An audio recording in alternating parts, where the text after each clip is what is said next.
Slide aqui para nós.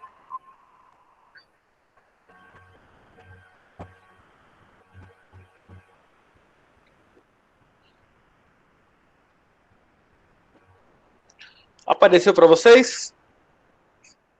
Ainda não.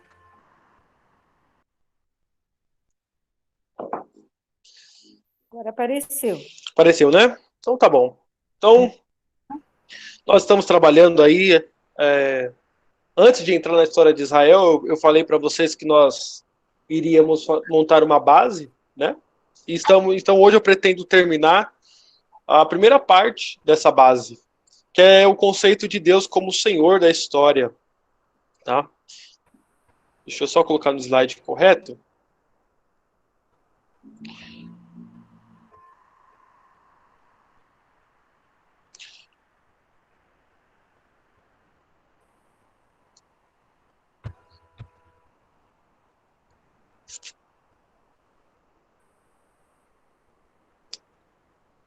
Certo.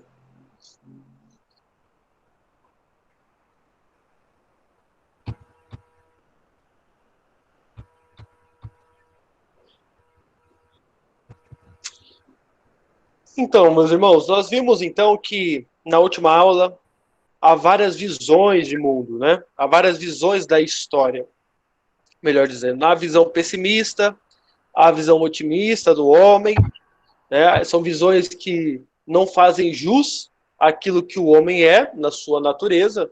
Alguns olham para o homem somente pelo lado negativo e não assumem o seu progresso na história.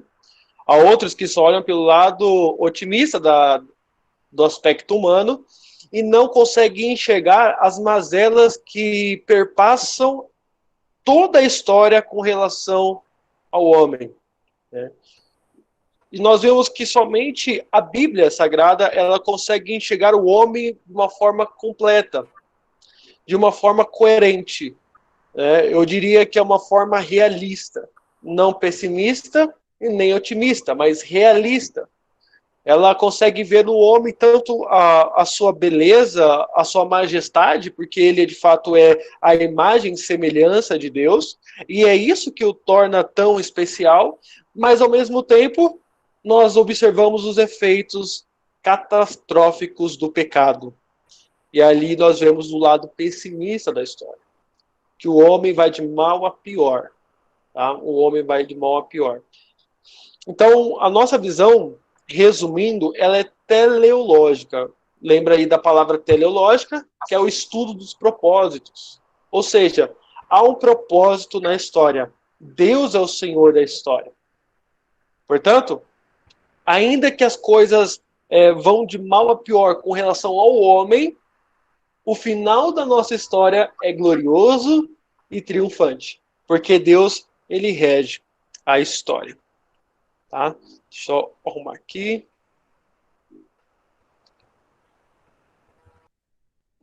Pronto. Então, hoje, nós entraremos, então, no conceito que eu queria trabalhar com vocês, de Deus, o Senhor da história. É bom nós termos a base bem fundamentada para que nós tenhamos um edifício sólido. Tá? Vocês verão que, às vezes, quando nós estudamos a história da igreja, ou até mesmo a história de Israel, que é a igreja no Antigo Testamento, há momentos que você vai falar, mas, Daniel, eu não entendi isso aqui. Tá, mas por quê? Aí nós usamos essa base. Você lembra que Deus é o Senhor da história? Ainda que não entendamos, Ele está regendo todas as coisas.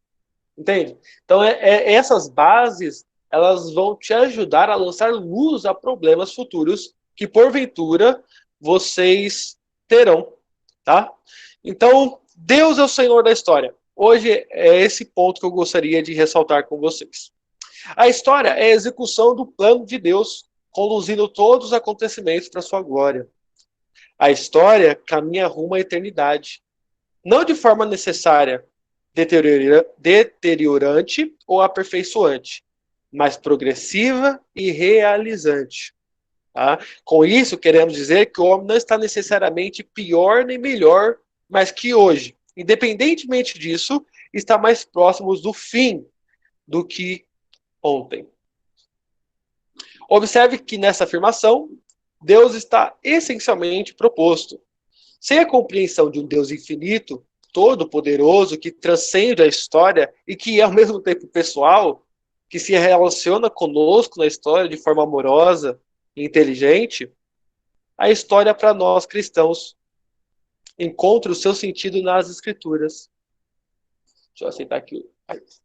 Ali temos uma amostragem clara e objetiva que nos permite analisar os fatos certos da direção de Deus e do triunfo de seu propósito. Tá? Então, o que eu gostaria de destacar aqui?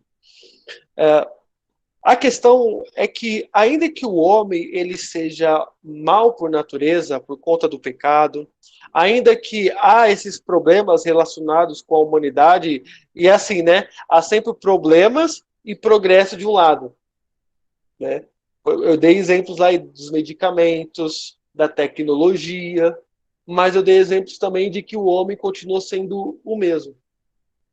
Os mesmos erros do passado são repetidos hoje. Né? Então, ainda que há, porventura, essas características, em todos os momentos da história, Deus é quem rege a história.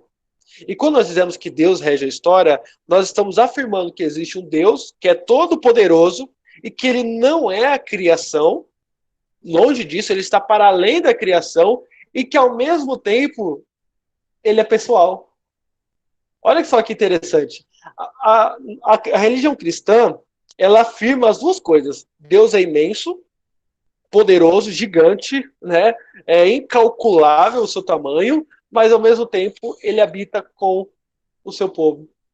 Ao mesmo tempo ele se preocupa conosco.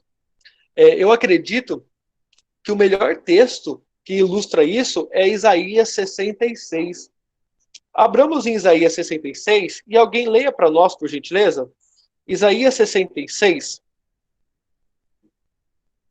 versículo 1. Ele vai ilustrar de forma belíssima essa verdade.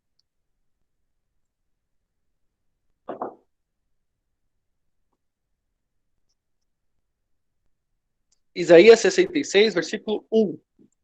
Quem achou, pode ler para nós.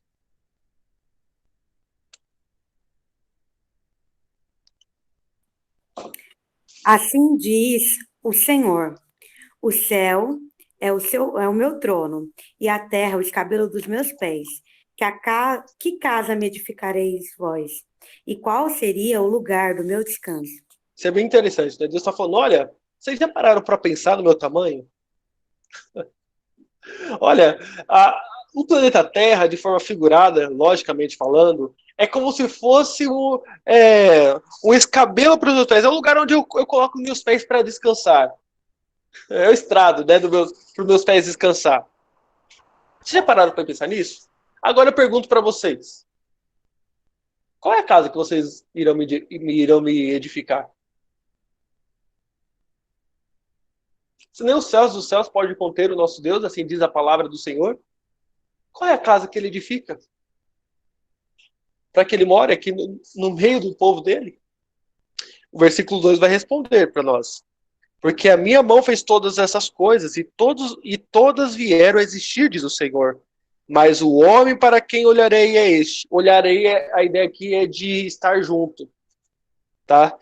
O aflito e o abatido de espírito e o que treme da minha palavra. Olha que interessante. Deus é transcendente, totalmente outro, mas ao mesmo tempo ele habita no coração do quebrantado, do pobre de espírito. Lembre-se lá de Sermão do Monte, né? Os pobres de espírito, os pobres de si mesmo. Lloyd Jones, ele vai dizer uma coisa muito interessante. Tente explicar a história deste mundo excluindo Deus. Você não conseguirá. A Bíblia é o melhor livro de história que existe. É nas suas páginas que você realmente começa a entender a história. Irmãos, é muito interessante você perguntar para qualquer tipo de pessoa que não seja cristã. Pergunta para a pessoa, o ser humano, a história, para onde que ela caminha? De forma unânime, só se a pessoa viveu mesmo no mundo da lua, as pessoas dirão que há alguma coisa de errada com o homem ou com a história. Parece que as coisas não batem. Parece que quando há esperança, alguma coisa acontece e nos tira a esperança. Entende? Há alguma coisa de errado e os homens não conseguem enxergar o que é. Alguns vão dizer que é a desigualdade econômica, alguns vão dizer que é a luta de classes, outros vão dizer que de fato não tem nenhum propósito nas coisas e que realmente as coisas vão como devem ser, porque a sobrevivência sempre é do mais forte. Entende? Então, o que essas pessoas vão dizer? É uma sociedade tentando esmagar a outra, é uma espécie tentando esmagar a outra. Mas o que você enxerga são desconexões. Você não consegue enxergar de forma clara o que acontece na história, a parte das escrituras. Então, quando você vai estudar a Bíblia, a história de Israel, a história da igreja, você tem que ter em perspectiva que Deus não só governa a história da igreja, mas a história do mundo. O palco centraliza-se na igreja, mas Deus está no controle de todas as nações. Ainda que tenhamos somente a história de Abraão ali no período de Ur dos Caldeus, 2000 anos antes de Cristo, Deus sabia o que acontecia ali na Mesopotâmia, na Ásia Menor, nas então, né, futuras Américas. E Deus ele faz convergir todas essas coisas na sua glória. Cada detalhe da história está nas suas mãos. É muito interessante você estudar o seguinte tema: a plenitude dos tempos, ali no período interbíblico, entre Malaquias e Mateus. O que aconteceu ali, você vê de forma muito nítida como Deus foi preparando de forma mais explícita o palco para a vinda do filho dele. Né? Ele começa a trabalhar a partir de Gênesis. Eu vou tentar mostrar isso para vocês. Mas quando chega ali no período depois que encerra assim, Malaquias, tá muito nítido, fala, meu, alguma coisa vai acontecer. Vai acontecer, sabe? É uma língua universal, a Pax Romana, podendo circular cartas por todo o império, tendo liberdade para que os apóstolos pudessem caminhar todo o Império Romano evangelizando. É muita coisa, é muita coisa. Os povos, né, que depois do cativeiro babilônico, quando os babilônicos levaram cativo o povo de Judá, eles se espalharam de uma tal forma que eles levaram o judaísmo para muitos lugares da Ásia Menor.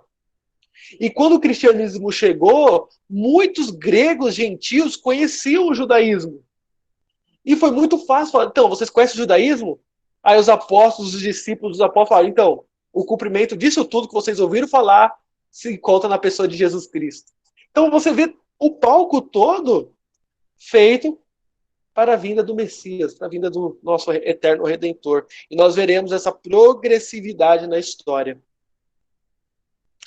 Muitas vezes, a igreja se angustia por não entender a história como reinado de Cristo. Nessa falta de perspectiva, a igreja se apavora diante das mudanças que ocorrem cada vez mais intensamente em todos os setores da vida. Olha como é atual isso, né? Às vezes, quando eu perco de perspectiva que Deus é o Senhor da história e que a minha micro-história ela faz parte de uma macro-história, eu me desespero. Eu começo a enxergar que a história é um navio cujo marinheiro já pulou do barco faz tempo. Aristóteles, por sua vez, ele vai falar não, né, citado por Bavinck, ele vai falar não,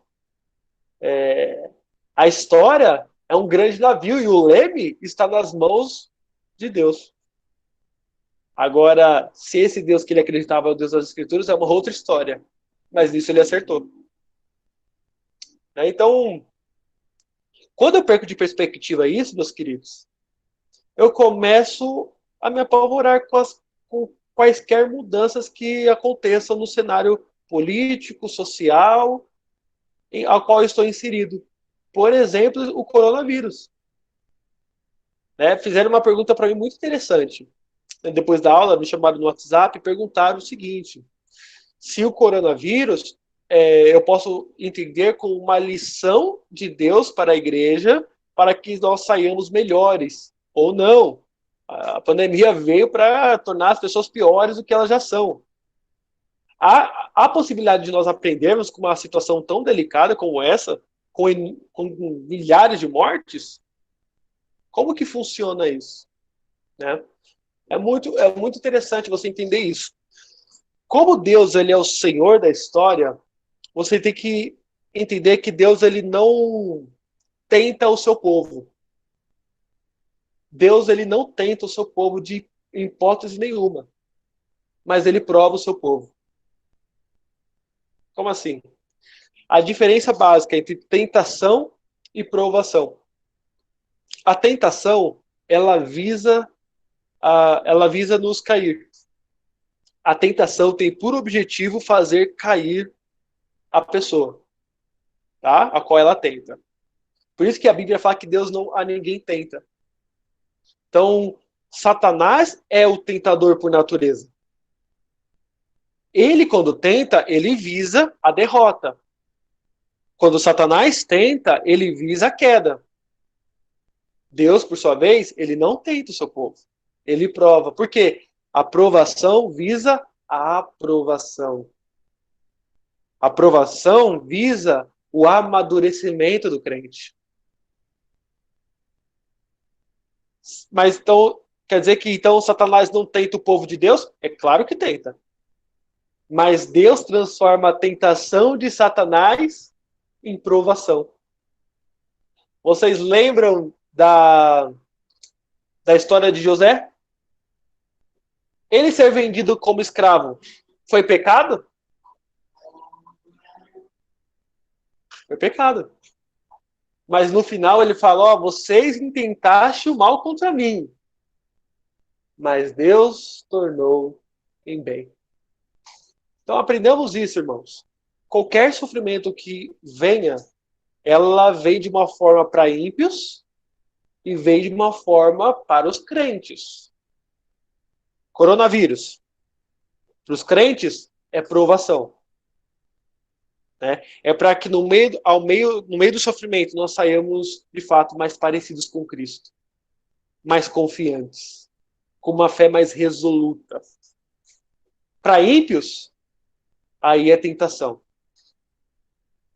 Aí realmente é para eles irem de mal a pior. Aqueles que não querem saber de Deus e que já estão fadados ao inferno. Esses aí realmente é desespero e o que aguarda é ranger de dentes. Então, você tem que ter essas duas perspectivas. Deus rege a história e abençoa o seu povo por meio de provação.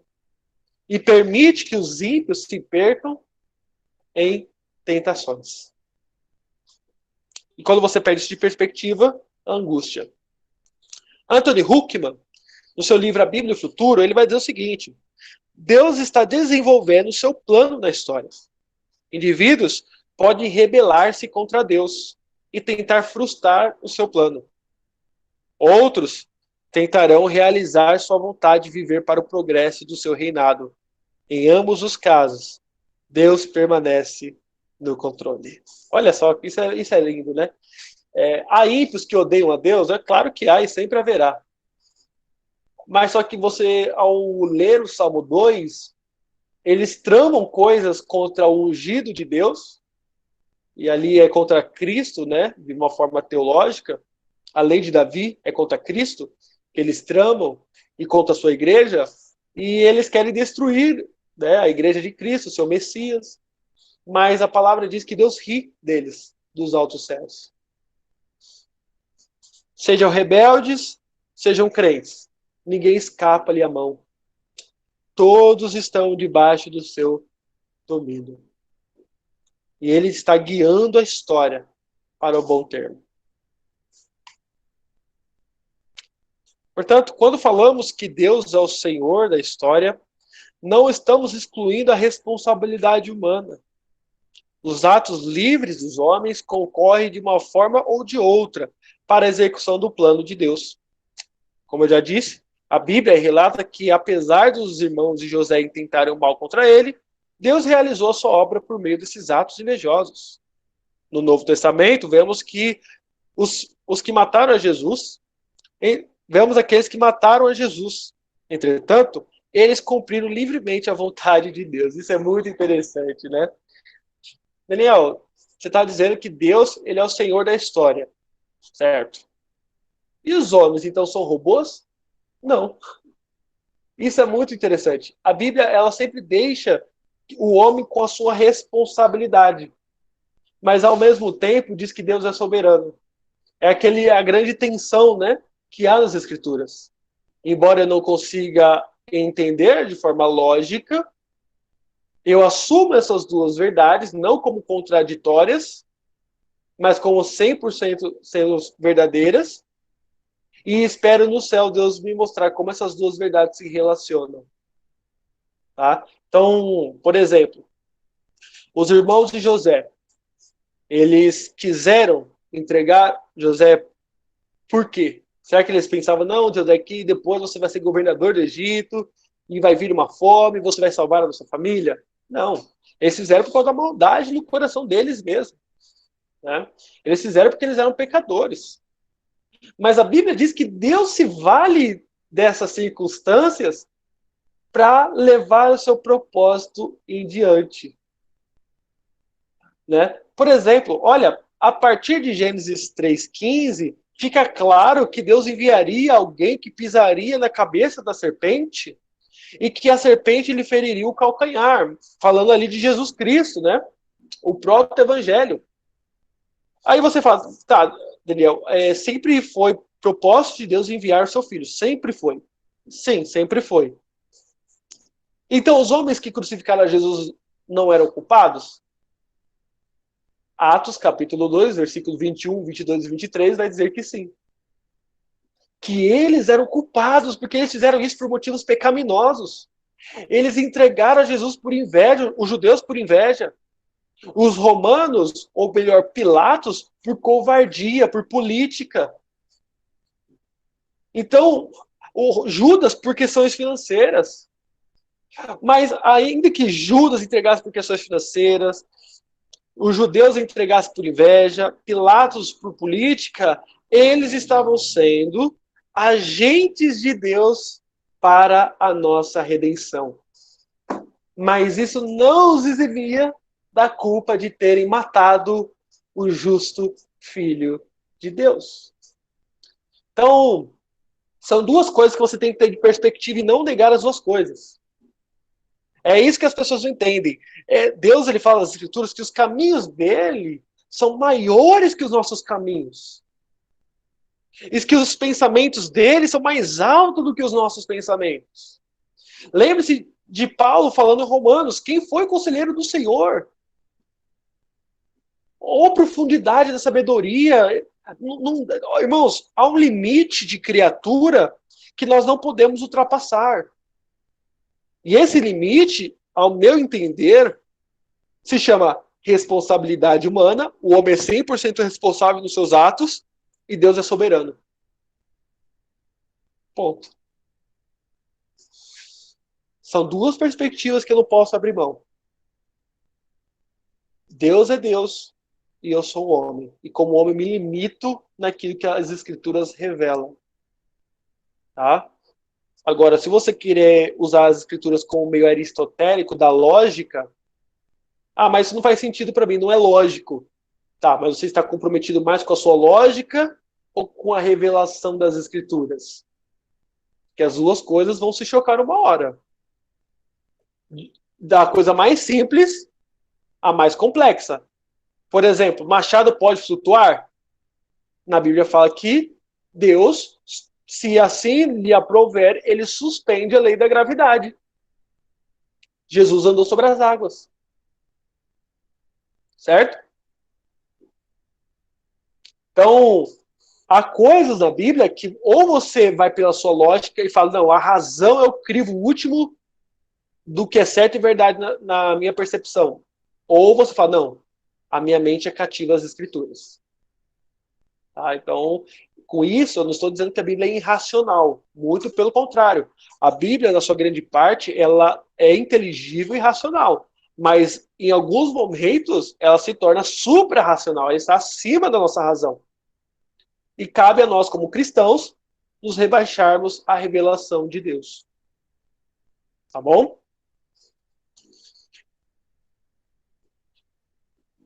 Então, mesmo que não possamos discernir os propósitos de Deus em todos os atos da história, não podemos duvidar dele. Deus controla o seu povo e os seus inimigos. Não há força neste mundo que não esteja sob o domínio de Deus. Irmãos, tem coisas que nós não entendemos, tá? E por vezes nós vamos ficar sem entender mesmo. Né? Quando você estuda a história de Israel, é um pouco mais fácil, porque o narrador, por vezes, explica o que está acontecendo. Fica fácil. Tá? Ainda que você não concorde, aí é uma briga do seu coração. Isso é muito interessante. Né? A Bíblia, ela é inteligível e a pessoa entende. O problema é concordar, né? A questão é o coração dela. Não, você entende? O problema não está no discernimento. Ela entendeu as coisas. Por exemplo, aquele detalhe que eu sempre digo sobre Josué. Deus falou, entra na cidade de Jericó e mata todos. Crianças, velhos, mulheres, todos. Ah, não acredito nisso. Por quê? Não concordo. Entende? Então, você que é pecador, diante de um Deus bom que nunca pecou, nem sequer, como posso dizer, passou perto de pecar, fagulhas do pecado nunca lhe atingiram, e que é bom e eternamente bom, faz parte do seu ser bom, você olha para Deus e fala, não concordo. Se fosse eu não faria isso. Você que é pecador. Olha, querendo ser melhor do que Deus. Então tem que tomar muito cuidado. A questão não é entender, a questão é aceitar, né? Então há sempre uma guerra aí. Por exemplo, em Lloyd Jones, quando ele fala sobre o livro de Abacuque, né? Deus não controla somente a Israel, mas também seus próprios inimigos, os caldeus. Toda a nação da terra está sob a mão divina. Porque não há poder neste mundo que, em última circunstância, não seja por ele controlado. Você vai ler Abacuque, e qual que é o grande confronto de Abacuque? A nação de Judá está indo de mal a pior. Eu clamei a Deus, Senhor, até quando, Senhor?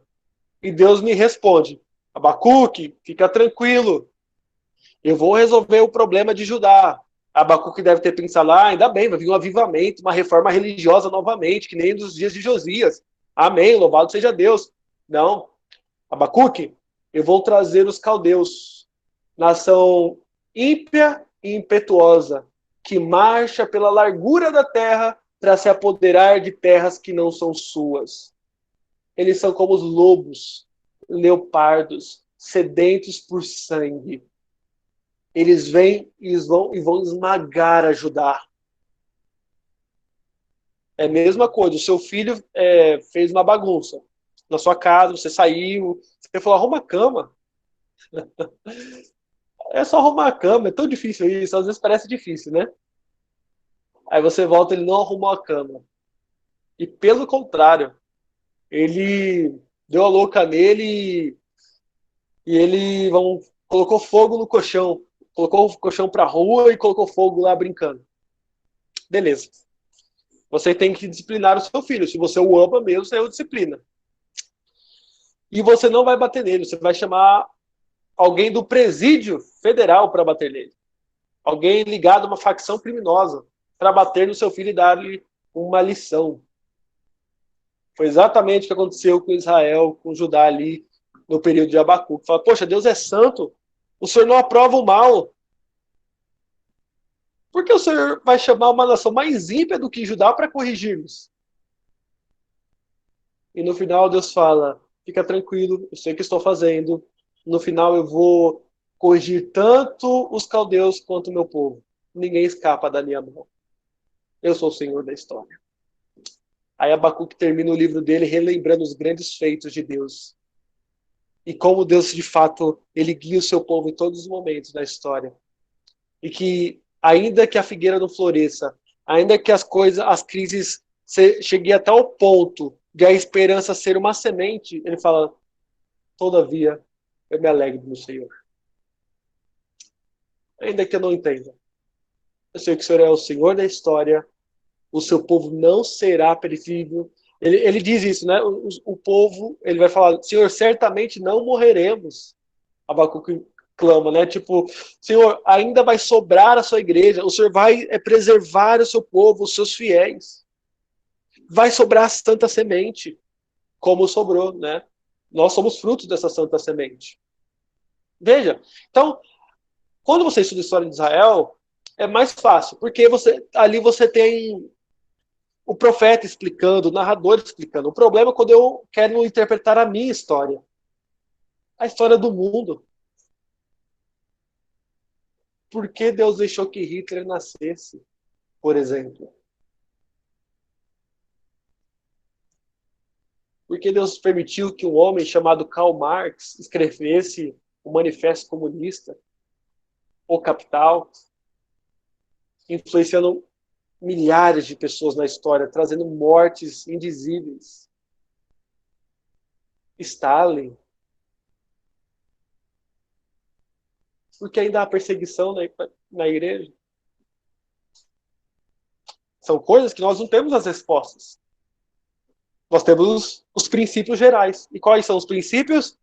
Deus é o Senhor da história. E apesar do sofrimento, ele visa aprovar o seu povo. Deus não tenta ninguém. Antes, ele aprova. Ele prova com vistas à aprovação.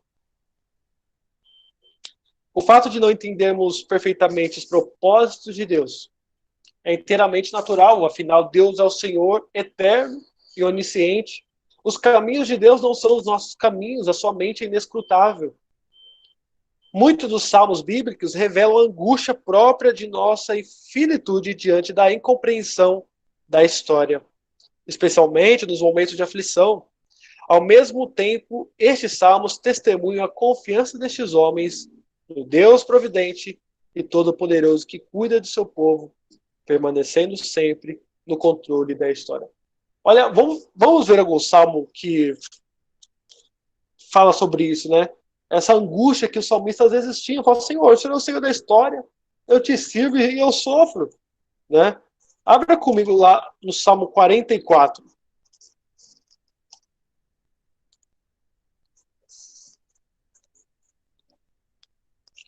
Salmo 44, a partir do versículo 1.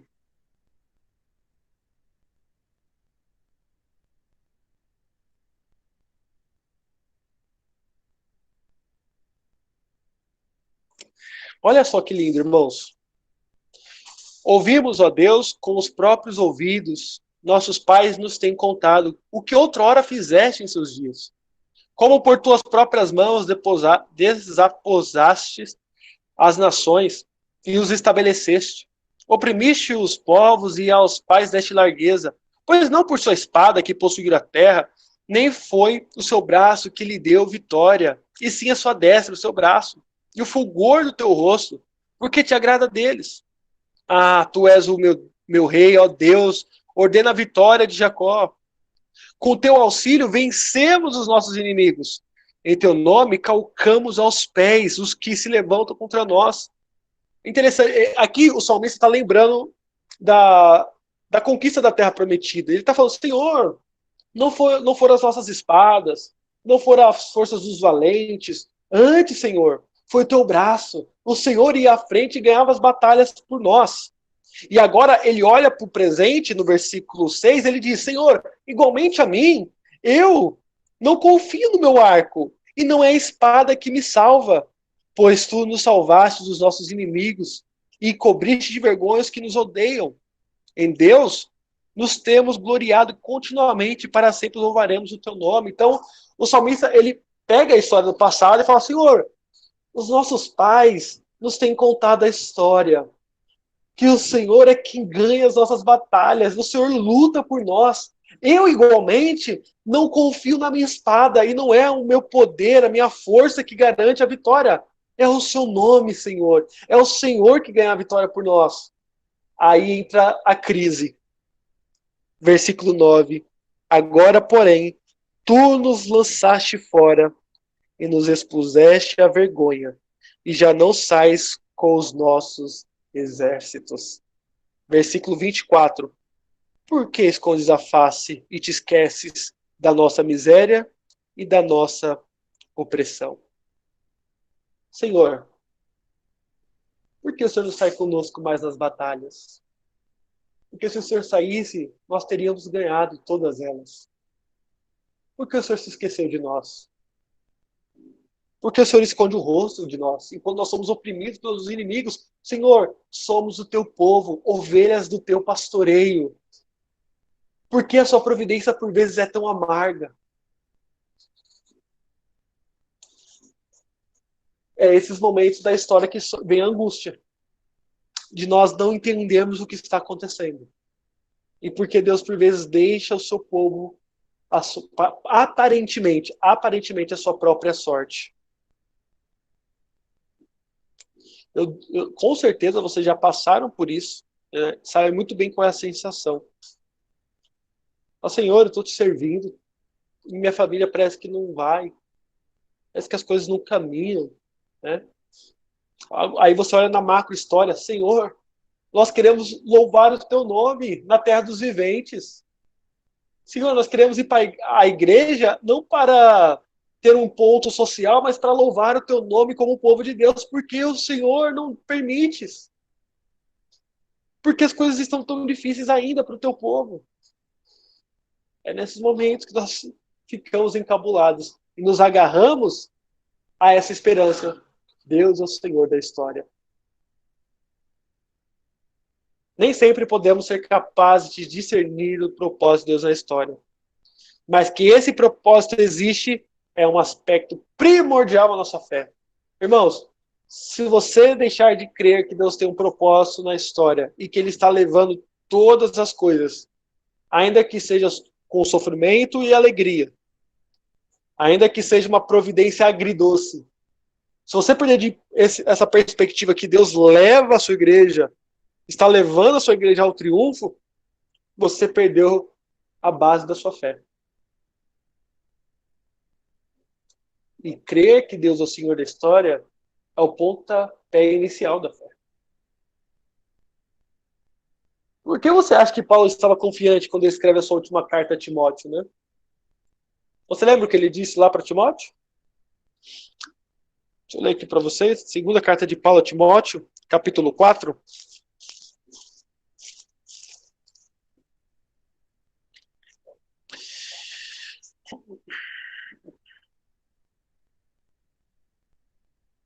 Olha só, capítulo 4, versículo 6. Quanto a mim, estou sendo já oferecido por libação, e o tempo da minha partida é chegado. Combati o bom combate, completei a carreira, guardei a fé. Já agora a coroa da justiça me está guardada, a qual o Senhor, o reto juiz, me dará naquele dia, não somente a mim, mas a todos quantos amam a sua vida. Versículo 18. O Senhor me livrará também de toda obra maligna e me levará salvo para o seu reino celestial. A ele glória pelos séculos dos séculos. Amém. Você percebe que a certeza que Deus está no controle de todas as coisas nos garante até o modo como nós enfrentamos a morte? Percebe? A certeza que há uma coroa guardada para os filhos de Deus, a qual o reto juiz nos dará, não somente a nós, mas a todos que amam a sua vida. É nesse espírito que os crentes foram encorajados a serem mártires por amor a Cristo, ainda que em Roma. É muito interessante você ler as cartas de Calvino. Infelizmente, parece que Calvino tem 6.000 cartas escritas, aproximadamente. Qualquer dúvida, fala com o reverendo Hermstein, é o maior conhecedor de Calvino do Brasil, quem sabe da América do Sul, né? E parece que só tem 4 traduzidos, né? Então, falta 5 mil e pouco, pai. E uma dessas cartas que nós temos, traduzidas, parece que Calvino ele consola irmãos que foram presos por católicos e que estavam aguardando julgamento, né? Que provavelmente seriam mortos. E ele conforta aqueles irmãos. E ele diz que o cristão, ele é aquela pessoa que anda, que caminha com o pé levantado, né? A qualquer momento ela pode ser chamada. E ela sabe disso. Mas o interessante é que os reformadores, a caminho da fogueira, eles louvavam a Deus. Semelhante aos os irmãos do passado, né, no Império Romano. E diz a história que isso começou a irritar muito os católicos, e eles começaram a cortar as línguas destes homens. Qual é a força que faz com que pessoas enfrentem o martírio? Já parou para pensar nisso? É a certeza que Deus é o Senhor da história. Em seu sermão sobre o Salmo 73, Lloyd Jones comenta: creio que muitos de nós entramos em dificuldade porque esquecemos que o de que estamos tratando é a mente de Deus. E que a mente de Deus não é como a nossa. Desejamos que tudo esteja pronto, enxuto e fácil. E achamos que nunca deveria existir quaisquer problemas ou dificuldades. Mas, se há uma coisa ensinada com mais clareza do que qualquer outra na Bíblia, é que nunca ocorre deste modo em nossas relações com Deus. Os caminhos de Deus são inescrutáveis. Sua mente é infinita e eterna. E seus propósitos são tão grandes que as nossas mentes pecaminosas não podem compreender. Portanto, quando um ser assim está tratando conosco, não deve causar surpresa se às vezes acontecem coisas que nos deixam perplexos. Isso aqui é fantástico. Irmãos, Deus é outro ser, ele não é que nem a criatura dele. Então, quando acontecem coisas da natureza de Deus que nós não entendemos, isso é normal. Porque Deus não é uma conta exata, lógica, que caiba na nossa caixinha. Ele está para além do nosso entendimento. O Salmo 73, lembre-se que é aquele salmo de Asaf, que ele fala: Senhor, por que prosperam os ímpios? É a tônica do salmo. Olha, o Senhor tem sido bom para com todos. Quanto a mim, quase me resvalaram os pés. Quase eu fui para a sepultura. Enquanto os ímpios estavam indo de vento em polpa. Por que isso acontece, Deus? Olha, às vezes nós não vamos entender mesmo, porque Deus é totalmente outro. Sendo assim, irmãos, vamos fazer algumas implicações sobre o que nós tratamos nesse primeiro momento. O que nós podemos aprender?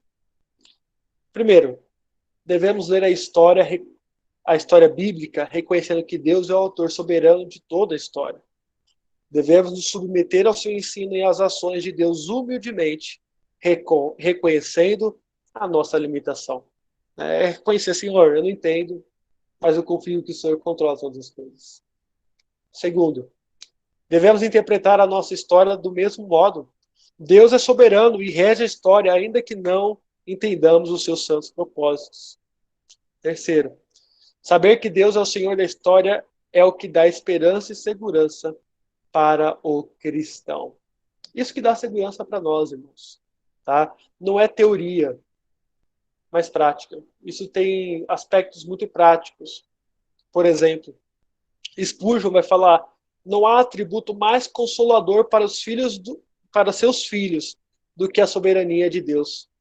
Sobre as circunstâncias mais adversas, em meio às provações mais duras, eles creem que Deus, da sua soberania, ordenou as suas aflições, que ele dirige soberanamente e que da sua soberania santificará todas elas, a fim de que elas nos deixem mais parecidos com Cristo. Lembre-se de que o espinho na carne que atormentou Paulo, provavelmente por resto da sua vida, quem colocou lá foi Deus. Paulo tentou entender, mas no final ele falou: quer saber de uma coisa? A tua graça me basta. O Senhor é o Senhor de todos os meus caminhos. Eu descanso no Senhor. Aqui, meus irmãos, há um lugar de repouso para o nosso coração. Nossa vida não é um produto do destino cego, nem resultado do acaso caprichoso. Mas todos os detalhes foram prescritos desde toda a eternidade. E agora são ordenados por Deus, que vive e reina. Nem o fio de cabelo das nossas cabeças podem ser tocados sem a sua permissão. Em seu coração, Provérbios vai dizer, o homem planeja o seu caminho, mas o Senhor determina os seus passos. Que segurança, que poder, que consolo isso deveria dar ao cristão autêntico. Os meus dias estão nas tuas mãos, conforme o salmista diz. Portanto, o cristão diz assim, descanse no Senhor e espere nele. É isso que nós dizemos a nós mesmos, né? Descanse no Senhor, a minha alma. Espera no Senhor. Tá difícil o lockdown? Muito. Situação financeira de muitos irmãos. Esperemos no Senhor. Ele nunca deixou o seu povo desamparado. Ele nunca deixou. E não é agora que ele deixará. Ainda que seja por Google Meet, nós continuaremos. Né? Bebendo dos ensinos que ele revelou na sua palavra. Confortando uns aos outros. E esperando dias melhores. Lembre-se, o tempo nosso não é o passado, mas agora. Aquilo que Deus me deu para fazer no dia que se chama hoje. Ele é o Senhor da história. Amém? É isso aí, meus irmãos. Eu não sei se tem alguma pergunta, alguma colocação. O que eu tinha para passar para vocês, eu consegui passar no dia de hoje de forma completa. Eu acho que tem que ter fé mesmo, né? Porque, por exemplo, eu fico pensando como explicar isso para alguém, né, que não tem a fé. Porque tem coisas que, como você disse, não tem explicação. E coisas que humanamente a gente não aceita como humano. A gente sabe que Deus é o Senhor da história, tudo isso, a teoria a gente sabe, né?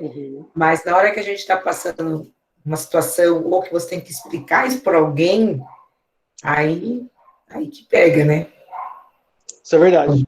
Porque às vezes a gente também mesmo, ou não sei, vocês talvez não, que são mais santos do que eu, mas eu às vezes me pego falando, meu Deus, mas por quê? Mas como assim? Eu não estou entendendo. Então, mesmo sabendo da soberania de Deus, a gente, por vezes, tem dúvida, né? Assim, sim. Não dúvida da soberania de Deus, mas dúvida de entender. A gente não consegue entender e aceitar certas coisas, né? Porque não fazem parte da nossa realidade. Como você disse, Deus é Deus. Não dá para a gente comparar com a gente. Mas, humanamente, é muito difícil. Eu sempre me preocupo de como transmitir isso para outra pessoa, né? Se ela não tiver fé, eu posso falar o que for. Na verdade, ela vai falar que eu que sou louca mesmo, né? Porque falar, como é que você crê num Deus que fez isso? Ou aquilo? Ou permitiu isso? Ou permitiu aquilo? Né? Então, verdade. A nossa fé tem que ser renovada a cada dia, porque senão, se você começar a parar para pensar intelectualmente, você desiste. Sim.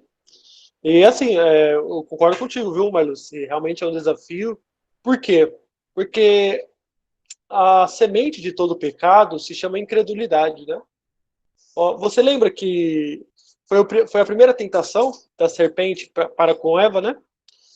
Ela chegou e falou, olha, eu não posso tocar, porque Deus nos disse que eu não poderia nem tocar no fruto e nem comer.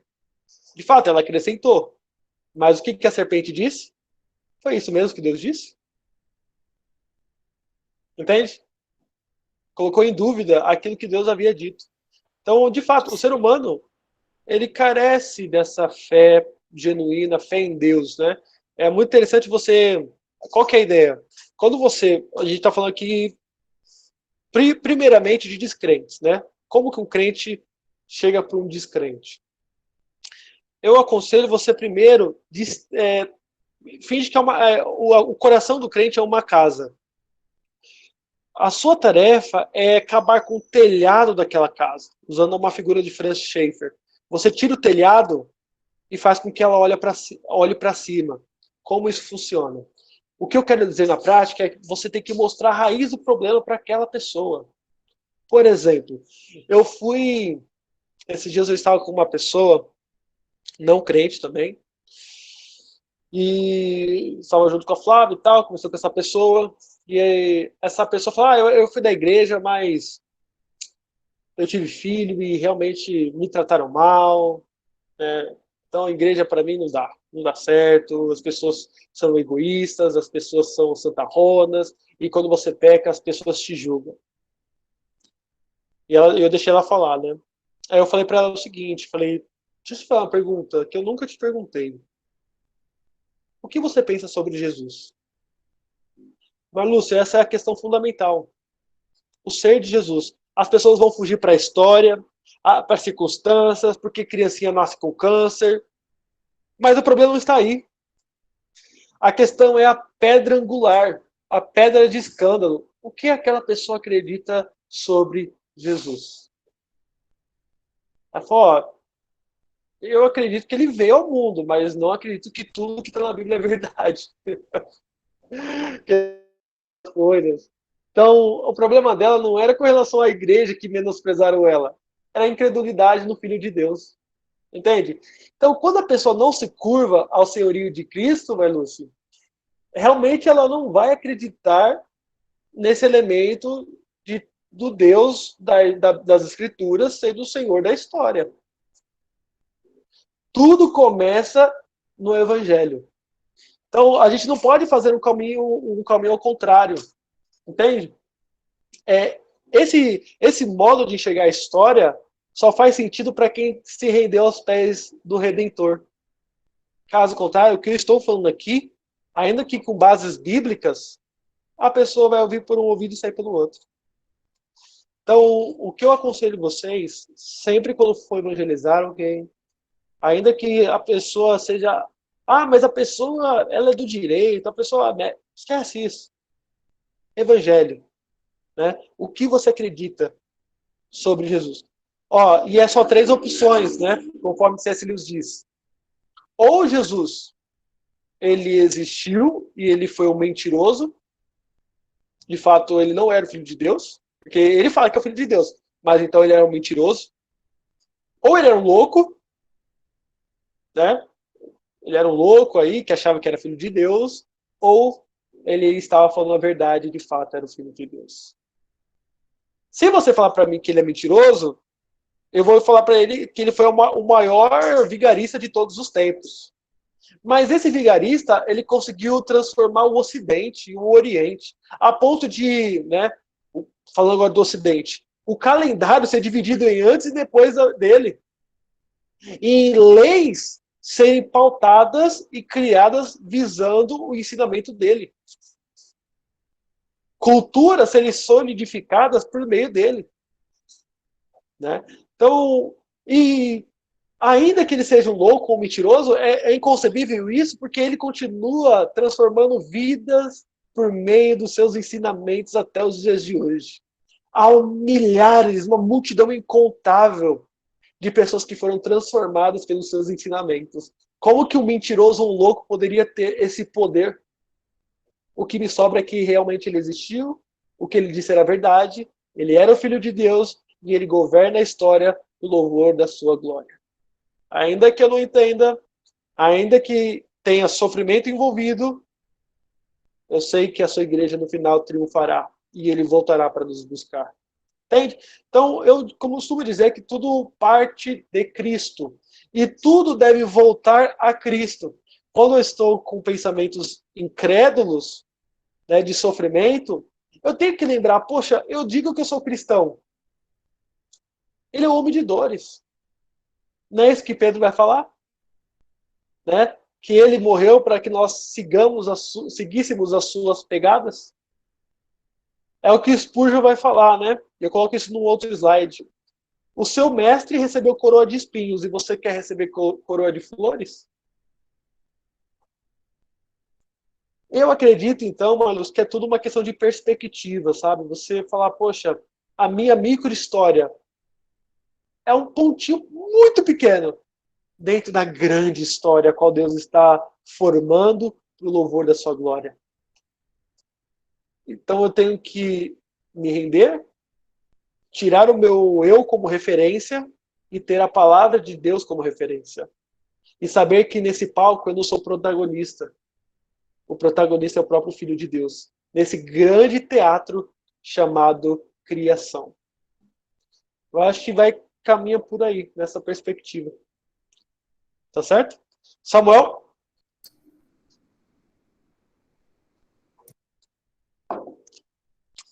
Tá com a palavra, Samuel Borges.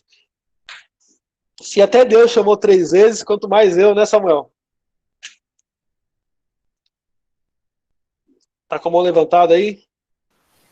Vocês estão me ouvindo agora? Graças a paz? Sim, paz, meu irmão. Dentro do que a Marluce falou, nós temos que entender também que a nossa mente também foi afetada, né? Então, quando nós vemos essa antinomia, né? Essas duas doutrinas que aparentemente elas são contraditórias, nós temos que lembrar que a nossa mente também ela foi afetada pelo pecado, né? E quando nós tentamos responder a isso, nós geramos vários problemas. Por exemplo, se eu não me engano, aquele pastor Coach, ano passado, quando perguntaram sobre o coronavírus, ele falou que Deus não sabia de nada disso, não. Ou seja, pode ver que já virou um deísta, né? Ou seja, Deus não é mais soberano da história. Então, quando nós estamos, pelo menos eu vejo assim, quando nós estamos diante dessa antinomia, né, dessas duas verdades, que para nossa mente não tem como casar, é como você falou, é pela fé mesmo. Entendeu? E tentar respondê-la, eu acho que, como a Marlos falou, que é uma dificuldade, porque às vezes na hora que você vai evangelizar, falar, mas como é isso? Eu acho que você tentar dar uma justificativa, você vai piorar, porque você vai acabar ou enfatizando a ideia, vai acabar tirando Deus.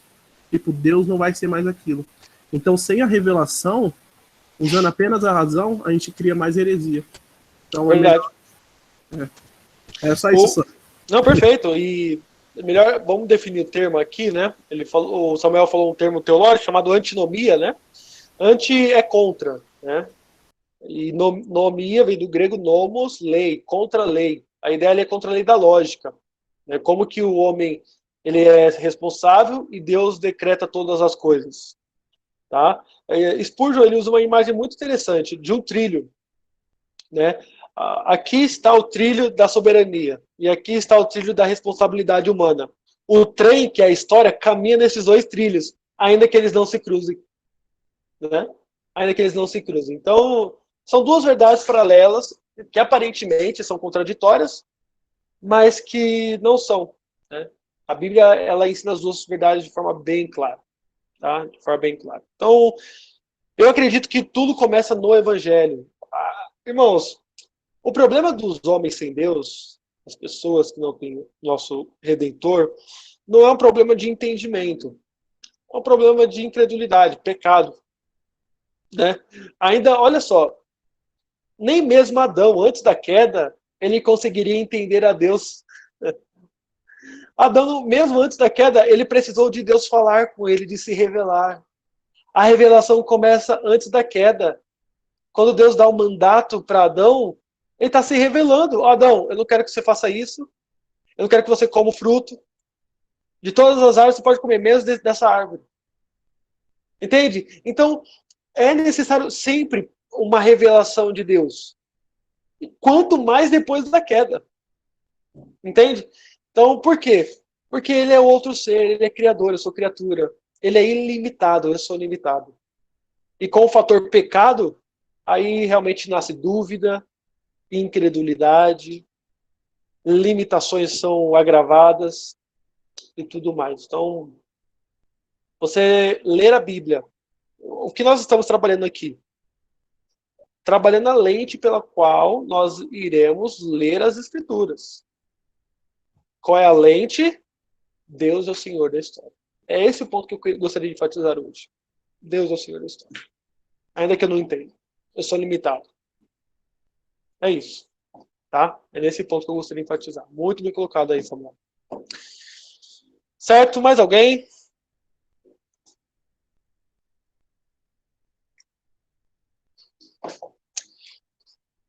Certo? Então, não havendo mais, vamos orar e agradecer ao Senhor por esse momento. E voltamos na próxima segunda-feira, se assim Deus permitir.